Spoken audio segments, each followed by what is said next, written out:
그러니까 국세청은 결국은 여기서 답이라는 사람이 막 여기서 막 벌고 또 여기서 벌고 여기서 벌고 뭐 이런 식으로 계속 소득을 내는 것들이 여기 양도소득이 있고 여기 사업소득이 있고 여기에 배당소득이 있고 막 이렇게 있어요. 이렇게 있는데 국세청한테 줘야 될 거를 이만큼 잘라 먹었어요. 안 줬어. 그래가지고 옆에서 이제 이게 절세다 하면서 병신들 뭐 하려고 세금 내 하면서 이렇게 하면서 자기는 이제 능력자다고 생각을 하죠. 그런데 국세청은 결국은 여기 이 길목을 지켜요. 이 길목을. 근데 여기서 뭐 어떤 일이 벌어지든지 간에 간섭 안 해요. 탈세 제보 들어오면 그 사람 것만 이렇게 한 번씩 치고 그럴 뿐이지. 그런데 이 사람이 생애 과정에서는 이쪽에서 뭐 하든 소득을 했든 뭐 오만 가지로 별거를 다 해도 그걸 어떻게 알아요? 숨기는데 국세청이 몰라요. 그러니까 탈세 제보만 들어오면 가지. 탈세 제보 이외에 혐의가 나타나기 전에는 못 나간다 이거예요. 그런데 대부분 이제 이 과정이 이 길목이 뭐냐면 죽음의 길목이다 이겁니다. 죽음의. 그러면 이 죽음의 길목에서 기다리고 있어요. 기다리고. 사람은 결국은 죽어요. 결국 죽으면 결국은 세금이다. 세금으로 다 정산해야 된다 이겁니다. 그러니까 이쪽에서는 본인이 망인이 자기는 세금 안 내고 아이고 이렇게 룰루랄라 하면서 살았는데 세금 뭐 할라네 했잖아요. 그러면 세금 안 낸 이만큼보다 플러스 알파 가산세 해가지고 그 다음 사람의 이쪽에서는 상속인이 내야 돼요. 상속인이 아버지가 망인이 안 냈던 거를 다 플러스 해가지고 가산세까지 여기서 50% 내고 끝날 거를 75% 낸다든지 이럴 수가 있다라는 겁니다. 그러니까 그렇게끔 정산하게끔 이 길목을 꽉 잡고 있어요. 국세청이. 왜? 10년치 예금 계좌 거래는 다 국세청한테 다 집적이 되고 모든 등기 자료 내 명의로 돼 있는 공부상의 모든 자료는 다 국세청으로 다 옵니다. 사망 신고함과 동시에 다 와요. 그러니까 사람들이 사망 신고를 일부러 늦게 하려고 막 그러잖아요. 그런데 사망 신고 늦게 해가지고 쉽게 경제활동을 또 이렇게 재산을 처분한다든지 그거 하기가 쉽지가 않아요. 그래서 이제 상속 등기를 뭐 30년 동안 안 해버리고 뭐 그렇게 있는 그런 부동산들도 있긴 있어요. 그러니까 이게 다 정산해버린다 이겁니다. 죽음의 길목에서 다 정산해버리니까 여기서는 이제 혹을 붙이게끔 돼 있어요. 그러니까 여기서 능력 발휘할 필요가 없다 이겁니다. 그러니까 말년이 편하려면은 그냥 줄 거 줘버려야 돼요. 일단 먹어라 하면서 줘버려야 돼요. 그러니까 현금 같은 거 자꾸 주면은 현금은 누락해버리고 신고 안 해도 되지. 현금 주면 오히려 더 푼돈이 있잖아요. 푼돈 주면 더 신고해버려야 돼요. 왜? 줘놓고 나중에 제보하니까. 그러니까 그냥 세금 내고 나면 솔직히 돈 못 모아요.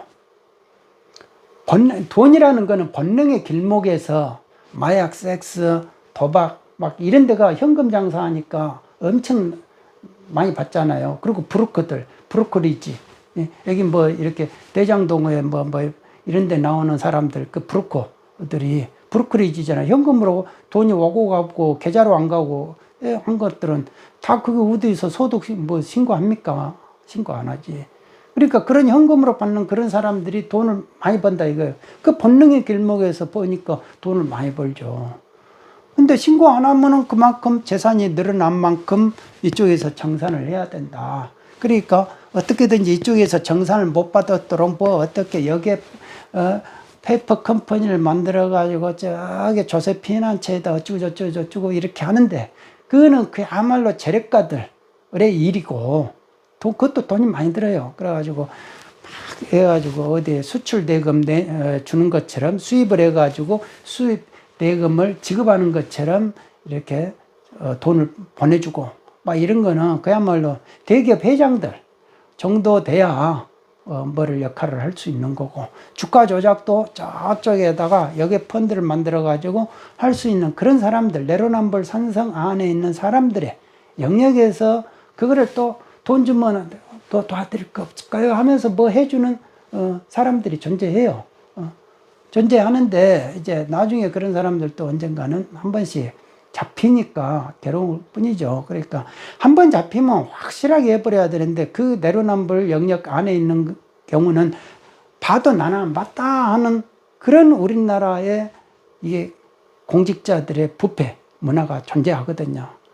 그래서 나라가 좋아지려면 그런 문화를 없애야 된다 이겁니다. 없애야 되고, 뭐 자가 잡으면, 정권 잡으면 나라가 잘 되고, 우가 정권 잡으면 나라가 잘 되고, 그런 보장이 어디 있어요.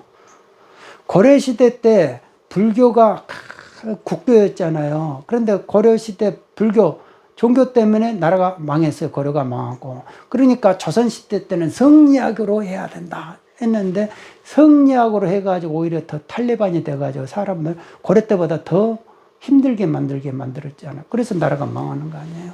그러니까 절대 그 시대에 이게 탑이라고, 이게 절대적인 것이 없다 이겁니다.